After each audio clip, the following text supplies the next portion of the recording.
Hello दोस्तों, पिछली video में हम लोगों ने सातवाहन वंश का इंट्रोडक्शन पार्ट कंप्लीट किया था। अगर अभी तक आपने वह वीडियो नहीं देखा है तो उसका लिंक आपको डिस्क्रिप्शन बॉक्स में मिल जाएगा।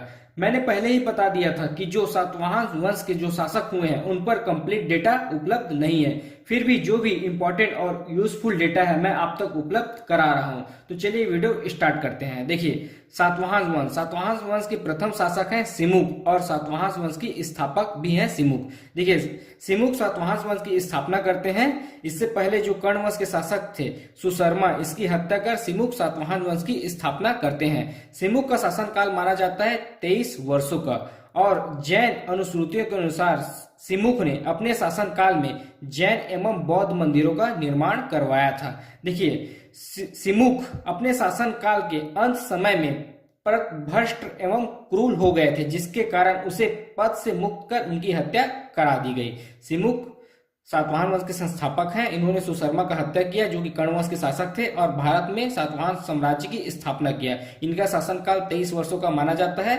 जैन अनुश्रुतियों के अनुसार सिमुक ने जैन एवं बौद्ध मंदिरों का निर्माण करवाया था। अपने शासन के अंत समय में पथभ्रष्ट हो गए थे सिमुक और क्रूर हो गए थे, जिसके कारण इसे पद से मुक्त कर इनकी हत्या करा दी गई। उसके बाद शासक बनते हैं सिमुक के बाद कान्हा। देखिए, कान्हा सिमुक के भाई थे। इनका शासनकाल माना जाता है 18 वर्षों का। नासिक शिलालेख से पता चलता है कि राज्य विस्तार की नीति को अपनाया और अपना साम्राज्य इन्होंने पश्चिम नासी तक फैलाया था। उसके बाद शासक बनते कान्हा के बाद उनके पुत्र सातकर्णी प्रथम। पुराण में सातकर्णी प्रथम को कृष्ण का मित्र कहा गया और इन्हें प्रथम योग्य शासक माना जाता है। सातकर्णी प्रथम को प्रथम योग्य शासक माना जाता है। इन्होंने अपने शासनकाल में 2 यज्ञ करवाए थे, पहला अश्वमेध यज्ञ और दूसरा राजसूय यज्ञ। हाथी गुफा अभिलेख के अनुसार सातकर्णी प्रथम का युद्ध हुआ था खारवेल के साथ, जिसमें खारवेल विजयी हुए थे और नानघाट अभिलेख के अनुसार इनका विवाह नैनिका से हुआ था। उसके बाद शासक बनते हैं सातकर्णी प्रथम के बाद राजा हाल।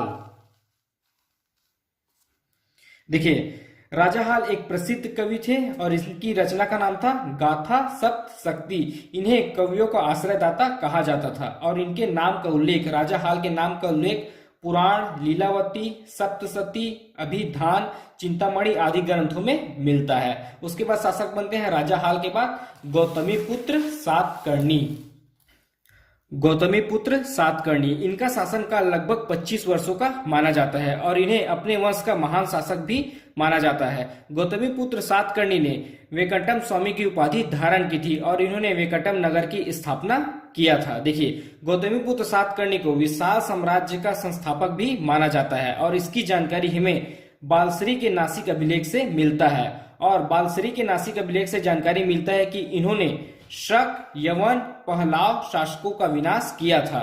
गौतमीपुत्र सातकर्णी ने उपाधि धारण की थी त्रिसमुद्रम तोय पित वाहन, जिससे यह पता चलता है कि इसका प्रभाव पूर्वी, पश्चिमी तथा दक्षिणी सागर अर्थात बंगाल की खाड़ी, अरब सागर और हिंद महासागर तक था। उसके बाद शासक बनते हैं गौतमीपुत्र सातकर्णी के बाद इनके पुत्र वरिष्ठ पुत्र पुरुमाली।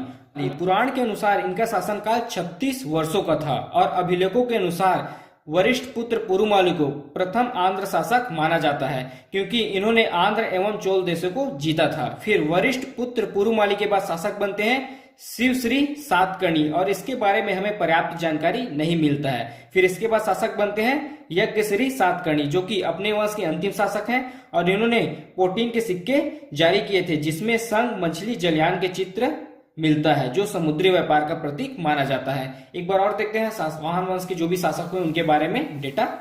देखिए, सातवाहन वंश के प्रथम शासक हुए हैं सिमुक। इन्होंने कर्ण वंश के अंतिम शासक सुशर्मा के हत्या कर सातवाहन वंश की स्थापना किया था और इनका शासनकाल माना जाता है 23 वर्षों का। जैन अनुश्रुतियों के अनुसार इन्होंने अपने शासनकाल में जैन एवं बौद्ध मंदिरों का निर्माण करवाया था। सिमुक अपने शासनकाल के अंत समय में पदभ्रष्ट हो गए थे और क्रूर हो गए थे, जिसके कारण इसे पद मुक्त कर इनकी हत्या करवा दी गई। उसके बाद सिमुक के बाद उनके भाई शासक बनते हैं कृष्ण।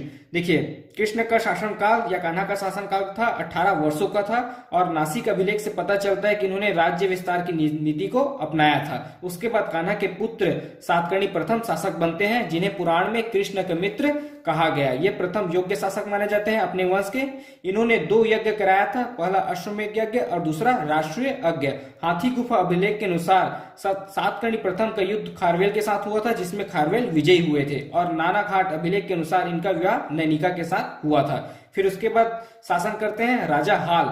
ये एक प्रसिद्ध कवि माने जाते हैं और इनकी रचना का नाम है गाथा सप्तशती। इन्हें कवियों का आश्रयदाता भी कहा जाता है और इनके नाम का उल्लेख पुराण, लीलावती, सप्तशती, अभिधान, चिंतामणि आदि ग्रंथों में मिलता है।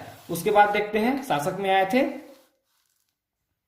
गौतमी पुत्र सातकर्णी और इसका शासनकाल लगभग 25 वर्षों का था। इन्हें इस वंश का महान शासक माना जाता है। इन्होंने उपाधि धारण की थी वेंकटम स्वामी और इन्होंने नगर बसाया था वेंकटम नगर का। इन्हें विशाल साम्राज्य के संस्थापक भी माना जाता है। बालश्री के नासिक अभिलेख से इसकी जानकारी मिलता है और यहीं से जानकारी मिलता है कि इन्होंने शक, यवन, पहलाव शासकों का विनाश किया था और इन्होंने उपाधि धारण की थी त्रिसमुद्रम तोयपित वाहन, जिससे यह पता चलता है कि उसका प्रभाव पूर्वी, पश्चिमी तथा दक्षिणी सागर अर्थात बंगाल की खाड़ी, अरब सागर एवं हिंद महासागर तक था। उसके बाद शासक बनते हैं इनके पुत्र वरिष्ठ पुत्र पुरुमाली। देखिए, वरिष्ठ पुत्र पुरुमाली का शासनकाल पुराणों के अनुसार 36 वर्षों का था और इनके अभिलेखों के अनुसार इन्हें प्रथम आंध्र शासक कहा जाता है, क्योंकि इन्होंने आंध्र एवं चोल देशों को जीता। उसके बाद शासक बनते हैं इनके शिवश्री सातकर्णी और इनके बारे में हमें पर्याप्त जानकारी नहीं मिलता है। उसके बाद शासक बनते हैं श्री यज्ञ श्री सातकर्णी। यह अंतिम शासक है अपने वंश के और इन्होंने प्रोटीन के सिक्के जारी किए थे, जिसमें संग मछली जलयान का चित्र मिलता है, जो समुद्री व्यापार का प्रतीक माना जाता है। तो इस प्रकार हम लोगों ने इस वीडियो में जो सातवाहन वंश के जो शासक हुए उनके बारे में पढ़ा। और आपसे एक रिक्वेस्ट है, अगर अभी तक आपने हमारे चैनल हिंदी वॉइस को सब्सक्राइब नहीं किया तो प्लीज चैनल को सब्सक्राइब करें और वीडियो को लाइक शेयर जरूर करें। धन्यवाद।